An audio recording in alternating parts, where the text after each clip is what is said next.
21 August grenade হামলা মামলায় তারেক রহমান ও বাবর সহ সব আসামি খালাস, বিচারিক আদালতের রায় বাতিল। ন্যায় ন্যায্যতার জয় বললেন তারেক রহমান, রায় প্রমাণ সব মামলা রাজনৈতিক উদ্দেশ্য প্রণোদিত, মন্তব্য মির্জা ফখরুলের। শেখ হাসিনার আমলে বছরে গড়ে ১,৬০০ কোটি ডলার পাচার, প্রধান উপদেষ্টাকে দেয়া শ্বেতপত্রের তথ্য, অর্থ পাচারকারীদের বিচার শুরুর পরামর্শ। দেখছিলেন ক্রাউন সিমেন্ট সংবাদ শিরোনাম, এবার বিস্তারিত। বহুল আলোচিত 21 আগস্ট গ্রেনেড হামলার হত্যা ও বিস্ফোরক দ্রব্য আইনের মামলায় খালাস পেয়েছেন বিএনপির ভারপ্রাপ্ত চেয়ারম্যান তারেক রহমান সহ সব আসামি। অবৈধ ও বাতিল ঘোষণা করা হয়েছে বিচারিক আদালতের রায়। আইনজীবীরা বলছেন, সোনা সাক্ষ্যের উপর ভিত্তি করে রায় দেওয়া হয়েছিল। কেউ স্বচক্ষে দেখেছেন এই মর্মে কোনো প্রমাণ নেই। স্বীকারোক্তিমূলক জবানবন্দি নেওয়া হয়েছে নির্যাতনের মাধ্যমে। সুকৌশলে আড়াল করা হয়েছে প্রকৃত আসামিদের। এস এম ফয়েজের রিপোর্টে বিস্তারিত। বঙ্গবন্ধু অ্যাভিনিউতে 2004 সালের 21 আগস্ট আওয়ামী লীগের সমাবেশে গ্রেনেড হামলায় 24 জন নিহত, আহত হন প্রায় 300 জন। অল্পের জন্য রক্ষা পান তখনকার বিরোধী দলীয় নেত্রী শেখ হাসিনা। গ্রেনেড হামলার ঘটনায় দায়ের করা দুইটি মামলায় 2018 সালের 10 অক্টোবর ঢাকার একটি আদালত বিএনপির সাবেক স্বরাষ্ট্র প্রতিমন্ত্রী লুৎফুজ্জামান বাবর সহ 19 জনকে মৃত্যুদণ্ড দেয়। বর্তমানে লন্ডনে অবস্থানরত বিএনপির ভারপ্রাপ্ত চেয়ারম্যান তারেক রহমান সহ 19 জনকে যাবজ্জীবন এবং 11 জনকে বিভিন্ন মেয়াদে কারাদণ্ড দেওয়া হয়। সাজাপ্রাপ্ত আসামিদের মধ্যে 18 জন পলাতক এবং 31 জন কারাগারে। এ রায়ের বিরুদ্ধে খালাস চেয়ে আপিল করেন বেশ কয়েকজন আসামি। তবে 5 আগস্টের পর পাল্টে যায় রাজনৈতিক দৃশ্যপট। গত 21 অক্টোবর নতুন করে শুনানি শুরু হয় বহুল আলোচিত 21 আগস্ট গ্রেনেড হামলা মামলার ডেথ রেফারেন্স। কিভাবে রাজনৈতিক উদ্দেশ্যে তারেক রহমান সহ অন্যদের ফাঁসানো হয়েছে তা আদালতে তুলে ধরেন আইনজীবীরা। আওয়ামী লীগ সরকার এটাকে ব্যবহার করেছে রাজনৈতিক উদ্দেশ্য প্রণোদিতভাবে। তারা চেয়েছিল যে তারেক রহমানকে এই মামলা দিয়ে চিরজীবন তাকে বাইরে রাখবেন, এমনকি তাকে মৃত্যুদণ্ড দিতে চেয়েছিলেন। যারা এই মামলার দণ্ডপ্রাপ্ত ছিলেন এবং আপিল করেছেন এবং যারা আপিল করেননি সবাইকে এই মামলা থেকে খালাস দেওয়া হয়েছে। রাজনৈতিকভাবে এটা বিচার করেছে বলে আজকে আইন কানুন সাক্ষ্য আইন কোনো কিছু ফলো করে নেই। এই জন্য আদালত আমরা ন্যায় বিচার পেয়েছি। আইনজীবীরা বলছেন, 400 বছরের ইতিহাসে ভারতীয় উপমহাদেশে দ্বিতীয় দফা জবানবন্দির উপর ভিত্তি করে কাউকে সাজা দেওয়ার নজির নেই। 225 জন সাক্ষী, ইনভেস্টিগেটিং অফিসার বাদ দিয়ে, অন্য যারা ম্যাজিস্ট্রেট বাদ দিয়ে একজনও বলে নাই যে আমি দেখলাম ওমোকে আপনার এই গ্রেনেডটা মেরেছে। অর্থাৎ তারেক রহমান সাহেব এবং যারা যারা কাজী কায়কোবাদ এবং অন্যান্য যারা আপিল করতে পারেননি তাদেরকেও এটা উনি খালাস দিয়েছেন। আমরা কোর্টের কাছে কৃতজ্ঞ। মুফতি হান্নানের দ্বিতীয় কনফেশনের উপর ভিত্তি করে কোনো সাজা দেওয়া যাবে কিনা, আদালত বলেছেন নো, দ্বিতীয় কনফেশনের উপর ভিত্তি করে কাউকে কোনো সাজা দেওয়া যাবে না।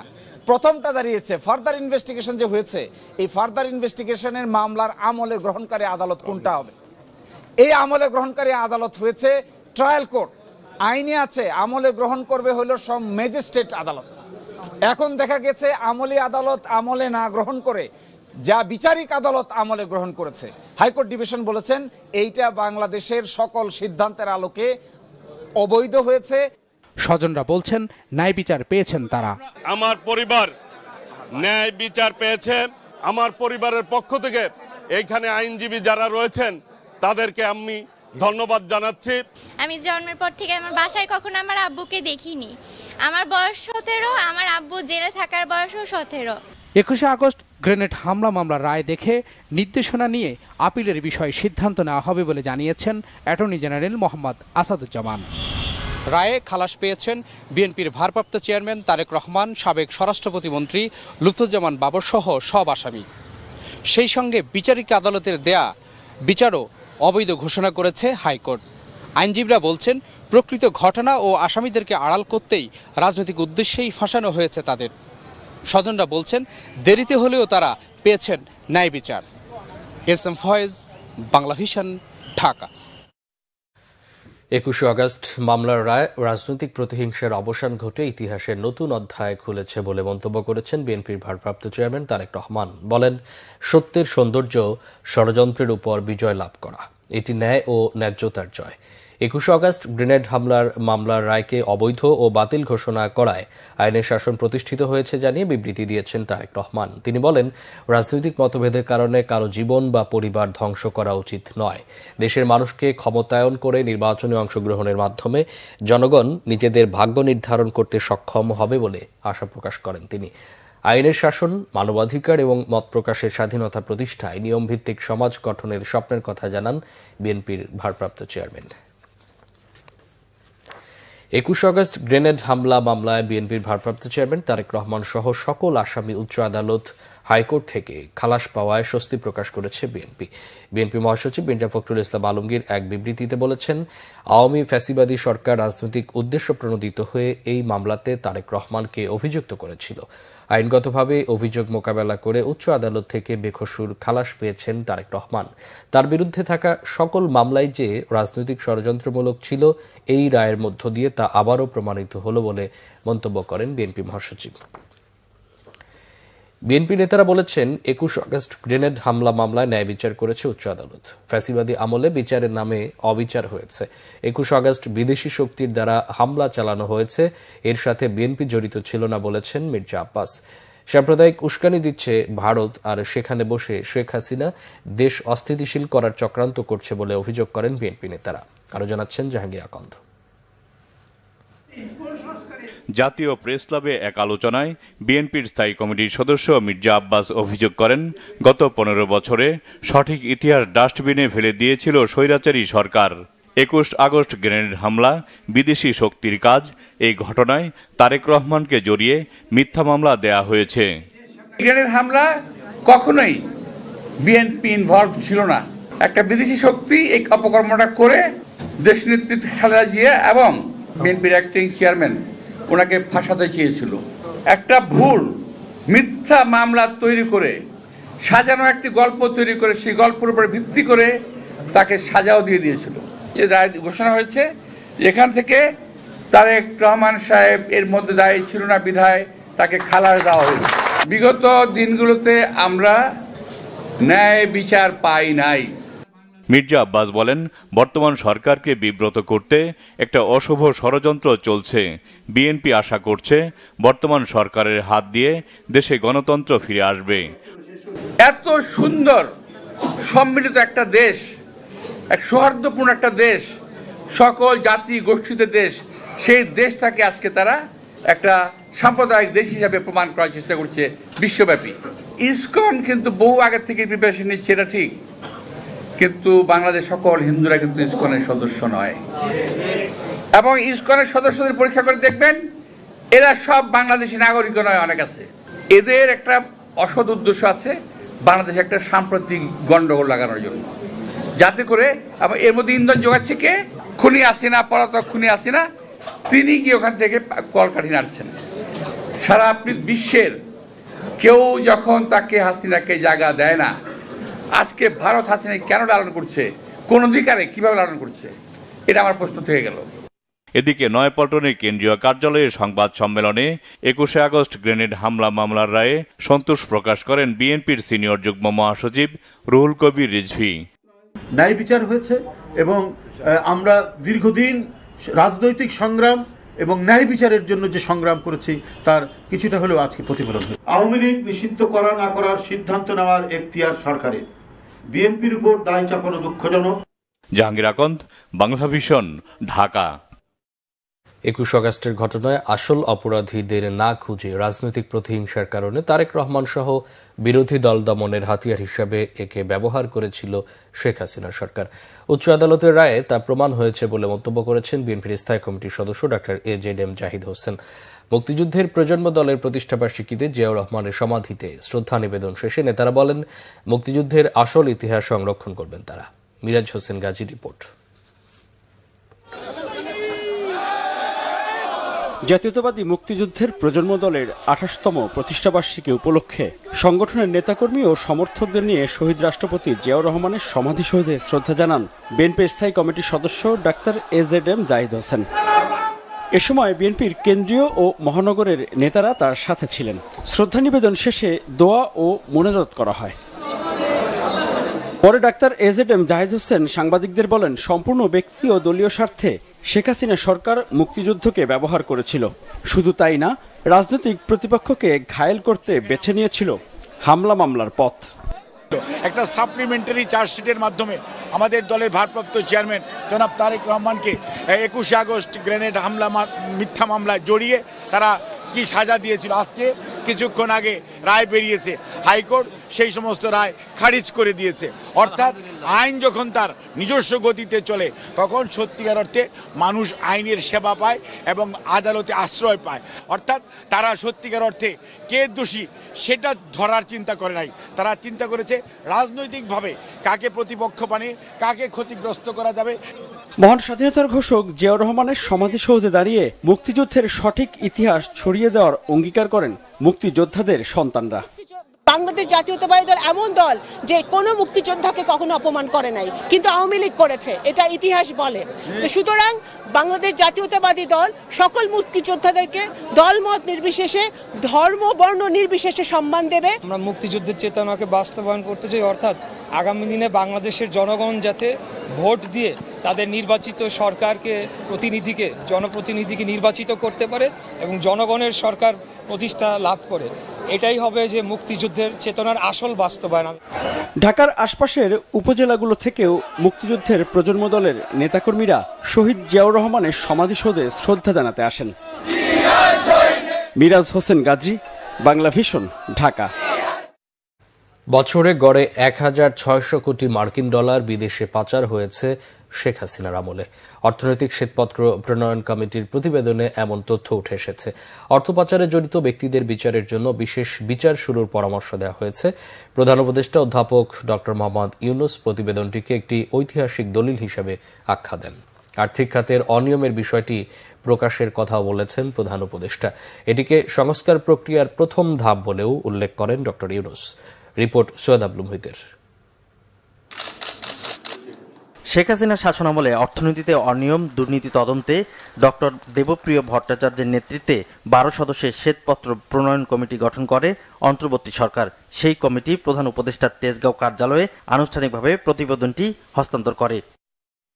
শ্বেতপত্র প্রণয়ন কমিটির সদস্যরা বিগত সরকারের আমলে অর্থ পাচার, উন্নয়নের নামে নানামুখী গল্প, জ্বালানি ও ব্যাংকিং খাত ধ্বংস, করদাতার টাকা রাজকোষে পুরোপুরি জমা না দেওয়ার নানা বিষয় উল্লেখ করেন। একটি কেন্দ্রায়িত স্বৈরাচারী সরকারের কাঠামো গড়ে উঠেছিল, যেটার সাথে যুক্ত হয়েছিলেন রাজনীতিবিদদের সাথে কিছু, একই সাথে আমাদের যারা আমলা আছেন তাদের একটা অংশ এবং ব্যবসায়ীদের একটা অংশ। এই ত্রিমুখী একটি সংশ্লেষ বাংলাদেশের অগ্রযাত্রাকে অনেক ক্ষেত্রে বন্ধ করে দিয়েছে, সংস্কারের পথকে আটকে দিয়েছে। যে রিটার্ন যেটা হিসাব করা হয়েছে, economic, financial, cost benefit analysis, এগুলোকে কোনো পরিবর্তন না করেই এগুলোর আকার বাড়ানো হয়েছে। অর্থাৎ এগুলো যখন বাস্তবায়িত হয়েছে, এখন আমরা কিন্তু একটা ঋণ খাতে আমরা একটা হিসাব করেছি যে এটা প্রায় $16 বিলিয়ন বলে এটা গিয়েছে। ট্রেড বেস মানি লন্ডারিং এ বেশি হয়েছে। প্রতিবেদনটিকে ঐতিহাসিক দলিল হিসেবে উল্লেখ করেন প্রধান উপদেষ্টা অধ্যাপক মোহাম্মদ ইউনূস। পাশাপাশি তা জনসম্মুখে প্রকাশ করা হবে বলেও জানান। এটা ঐতিহাসিক দলিল, কি বলার জন্য এটা তো ঐতিহাসিক দলিল, শুধু যা ঘটেছে তা না, যা ঘটে নাই তার জন্য ঐতিহাসিক দলিল। এটা শিক্ষা ব্যবস্থায় সকল স্তরে, কলেজ বিশ্ববিদ্যালয় স্তরে সকল বিষয়ে পাঠ্যকে হতে দরকার। জিনিসটা শুধু বোঝার জন্য শ্বেতপত্রে প্রস্তাবিত যে সংস্কার ও নীতি পদক্ষেপের কথা বলা হয়েছে, অন্তর্বর্তীকালীন সরকার তার গুরুত্বের সাথে বিবেচনা করবে এবং দ্রুত যথাযথ পদক্ষেপ নেবে। দেশে বিদেশে আস্থা ফেরাতে সরকারের আগামী 6 মাসের পরিকল্পনা জাতির সামনে তুলে ধরতে পরামর্শ দেয়া হয়। সৈয়দ আব্দুল মুহিত, বাংলা ভিশন, ঢাকা। এদিকে প্রধান উপদেষ্টার প্রেস সচিব শফিকুল আলম জানিয়েছেন, লুটপাটে জড়িতদের কেউ ছাড় পাবে না, সবাইকে অবশ্যই বিচারের মুখোমুখি করা হবে। রবিবার সন্ধ্যায় রাজধানীর ফরেন সার্ভিস একাডেমিতে সংবাদ সম্মেলনে কথা বলেন তিনি। শফিকুল আলম জানান, আওয়ামী লীগের সময় দেশে লুটপাটের চিত্র নিয়ে 400 পৃষ্ঠার শ্বেতপত্র তৈরি করা হয়েছে। 3 মাসের যে তথ্য পাওয়া গেছে তার ভিত্তিতে ঐতিহাসিক দলিল তৈরি হয়েছে। বিভিন্ন খাতে লুটপাটের বিষয়টি পাঠ্য বইয়ে অন্তর্ভুক্ত করা হবে। এক প্রশ্নের জবাবে তিনি জানান, 22,500 কোটি টাকার নতুন নোট ছাপানো হলেও মুদ্রাস্ফীতিতে সামান্যতম প্রভাব পড়বে না।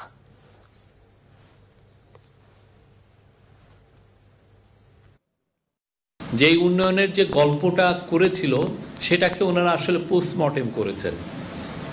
এই পোস্টমর্টেমের মাধ্যমে যেটা বেরিয়ে আসছে এটা একটা ভয়াবহ চিত্র। আমাদের চোখের সামনে, পুরো বাংলাদেশের মানুষের চোখের সামনে দিয়ে একটা লুটপাট চলেছে, একটা লুটপাট তন্ত্র জারি হয়েছে এবং আনফরচুনেটলি আমাদের অনেকে এটার বৈধতাও দিয়েছেন। গণতান্ত্রিক, ন্যায় ও জবাবদিহিমূলক সমাজ প্রতিষ্ঠায় centre for policy dialogue CPD স্রোতের বিপরীতে কাজ করেছে বলে মন্তব্য করেছেন প্রধান উপদেষ্টা ডক্টর মোহাম্মদ ইউনূস। সেক্ষেত্রে সিপিডির ভূমিকা অনন্য বলে উল্লেখ করেন তিনি। এক ভিডিও বার্তায় প্রধান উপদেষ্টা বলেন, ন্যায়সঙ্গত সমাজ প্রতিষ্ঠায় সিপিডির ভূমিকা প্রশংসনীয়। রাষ্ট্র গঠনে সিপিডি আগামীতেও তার জোরালো ভূমিকা রাখবে এমন প্রত্যাশা করেন তিনি। রাজধানীর ব্র্যাক সেন্টারে সিপিডি আয়োজিত অনুষ্ঠানে ভিডিও বার্তায় একথা বলেন প্রধান উপদেষ্টা। অনুষ্ঠানে বিএনপির স্থায়ী কমিটির সদস্য আমির খসরু মাহমুদ চৌধুরী বলেন, অবাধ, সুষ্ঠু ও গণতান্ত্রিক পরিবেশ নিশ্চিত করা না গেলে তা কারো জন্যই শুভ হবে না। তিনি বলেন, সংস্কার ছাড়া সামনে এগিয়ে যাওয়া সম্ভব না, তবে সব ধরনের সংস্কার একসাথে করা যাবে না। সংস্কার গণতান্ত্রিক প্রক্রিয়ায় এবং জনসম্পৃক্ত করতে হবে বলে মত দেন বিএনপির নেতা। ডেইলি স্টার সম্পাদক মাহবুব জানান বলেন, বিগত সরকারের পতনের অন্যতম প্রধান কারণ ছিল জনগণ ও গণমাধ্যমের স্বাধীনতা খর্ব করা। অনুষ্ঠানে সিপিডির চেয়ারম্যান রেহমান সুবহান বলেন, বরাবরই সিপিডি গণমানুষের কথা বলে আসছে। সেনাপ্রধান জেনারেল ওয়াকারুজ্জামান বলেছেন, দেশের ক্রান্তিকালে জাতির স্বার্থে কাজ করে যাচ্ছে সেনাবাহিনী। খেতাবপ্রাপ্ত ও বীর মুক্তিযোদ্ধা সেনা সদস্য এবং শান্তিকালীন পদকপ্রাপ্ত সেনা সদস্যদের সংবর্ধনা ও পদক অনুষ্ঠানে তিনি কথা বলেন। সেনাপ্রধান বলেন, সামনে অনেক কঠিন সময়, দেশকে নিরাপদ জায়গায় নিয়ে যেতে সবার সহযোগিতা প্রত্যাশা করেন তিনি। মুক্তিযুদ্ধ ও শান্তিরক্ষায় সেনা সদস্যদের ভূমিকার কথাও স্মরণ করেন জেনারেল ওয়াকারুজ্জামান।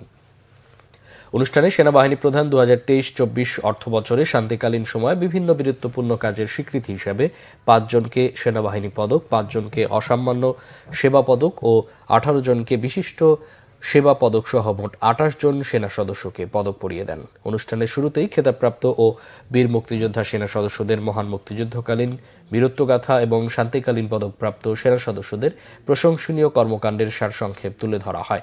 দেশের স্বাধীনতা সংগ্রামে বীর মুক্তিযোদ্ধা সেনা সদস্যদের অবদানকে চিরস্মরণীয় করে রাখতে প্রতিবছর সেনা সদরে এই সংবর্ধনা অনুষ্ঠানের আয়োজন করে থাকে। এই সেনাবাহিনীর আপনারা অবদান রেখেছেন, আপনাদের এই অবদানের ফলশ্রুতিতেই আজকে যে সেনাবাহিনী আমরা এখানে দাঁড়িয়ে আছি সেই সেনাবাহিনী, এবং এই সেনাবাহিনী দেশের ক্রান্তিকালে অনেক ভালো কাজ করে যাচ্ছে। দেশ এবং জাতি এই সেনাবাহিনীর কাছে কৃতজ্ঞ। যেন আমরা ভবিষ্যৎ সময়ে, সামনে আরও সময় আছে, একটু ডিফিকাল্ট সময় পার করতে হবে আমাদের, এবং আমরা যেন দেশ এবং জাতিকে একটা ভালো জায়গায়, একটা নিরাপদ জায়গায় নিয়ে যেতে পারি, সেজন্য আমাদের জন্য দোয়া করবেন। জামায়াতে ইসলামীর আমির ডক্টর শফিকুর রহমান বলেছেন, দেশ এখনো পুরোপুরি জঞ্জাল ও স্বৈরাচার মুক্ত হয়নি। ইস্পাত কঠিন ঐক্য দিয়ে তা সরাতে হবে।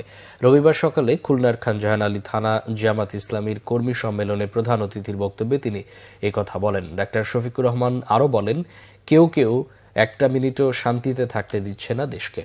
দেশের উপর কালো মেঘ ও কালো শকুন রয়েছে, সবাই ঐক্যবদ্ধ হয়ে এখন তা মুক্ত করতে হবে। সম্মেলনে আরও বক্তব্য রাখেন জামায়াতে ইসলামীর সেক্রেটারি জেনারেল অধ্যাপক মিয়া গোলাম পরোয়ার ও কেন্দ্রীয় নেতা মোবারক হোসেন। সমাজে হাজার জাতের জঞ্জাল এখনো রয়ে গেছে, ওই জঞ্জাল আমাদেরকে পরিচ্ছন্ন করে ফেলতে হবে ইনশাআল্লাহ। এ দেশ হবে এমন দেশ, সকল শ্রেণী পেশার মানুষ, মোটে মাঝি কুলি মজুর, ডাক্তার, ইঞ্জিনিয়ার, ব্যবসায়ী, আইনজীবী, সাংবাদিক, আলিম, উলামা সকলে মিলে প্রিয় দেশ আমাদের সকলের হাত এক মহানায় মিলিত হয়ে ঐক্যবদ্ধভাবে আমরা এই জাতিকে গড়তে চাই ইনশাআল্লাহ। এই জন্য জাতীয় স্বার্থ, সকল জাতীয় ইস্যুতে আমরা জনগণের ঐক্য চাই। এই ঐক্য হোক ইস্পাত কঠিন ঐক্য। আমার দেশ সম্পাদক মাহমুদুর রহমান বলেছেন, বাংলাদেশের তরুণ ছাত্র জনতা তাদের বুকের তাজা রক্ত দিয়ে অসামান্য সাহসিকতার পরিচয় দিয়ে ফ্যাসিবাদকে বিতাড়িত করেছে। ভারতীয় আগ্রাসনের বিরুদ্ধে যে যুদ্ধ শুরু হয়েছে তা অব্যাহত রাখবে বলেও জানান তিনি। তেজগাঁওয়ে আমার দেশ এর ছাপাখানার দেয়ালে জুলাই গ্রাফিতি অঙ্কন এবং শহীদি সপ্তাহ উদ্বোধনকালে এসব কথা বলেন তিনি। আমার দেশ সম্পাদক আরও বলেন, ভারতীয় মিডিয়ায় মিথ্যাচারের উদ্দেশ্য হচ্ছে বাংলাদেশের মানুষ যাতে স্বাধীন জাতি হিসেবে মাথা উঁচু করে দাঁড়াতে না পারে। ভারত মানসিকতার দিক দিয়ে বাংলাদেশকে একটি আশ্রিত রাজ্য হিসেবে দেখতে চায় বলেও মনে করেন তিনি। বাংলাদেশের অভ্যন্তরীণ বিষয়ে লাগাতার কুৎসা রটনা করা হলেও বাংলাদেশের মিডিয়ায় এ নিয়ে কোনো উত্তর দেওয়া হচ্ছে না। বাংলাদেশে জুলাই বিপ্লবের স্মৃতি ধরে রাখতে প্রত্যেকটি শিক্ষা প্রতিষ্ঠানের একটি দেয়ালকে শহীদি দেয়াল হিসেবে ঘোষণা করে, তাতে শহীদদের স্মৃতি সংরক্ষণের দাবি করেন বক্তারা। কিভাবে বাংলাদেশ বিরোধী প্রচারণা চালানো হচ্ছে এবং সেই প্রচারণার একটি উদ্দেশ্য হচ্ছে, প্রধান উদ্দেশ্য, যে বাংলাদেশ যাতে একটি স্বাধীন জাতি হিসেবে মাথা উঁচু করে দাঁড়াতে না পারে। তারা বাংলাদেশকে ভারতের একটি আশ্রিত রাজ্য হিসেবে দেখতে অভ্যস্ত মানসিকতার দিক দিয়ে। এবং দেখতে পাচ্ছি আমরা ভারতীয় মিডিয়াতে কিভাবে বাংলাদেশের অভ্যন্তরীণ বিষয় নিয়ে কুৎসা রটনা করা হচ্ছে এবং দুর্ভাগ্যজনকভাবে এখন পর্যন্ত বাংলাদেশি মিডিয়া থেকে সেরকম প্রতি উত্তর দেয়া হচ্ছে না। এবার খেলা সংবাদ।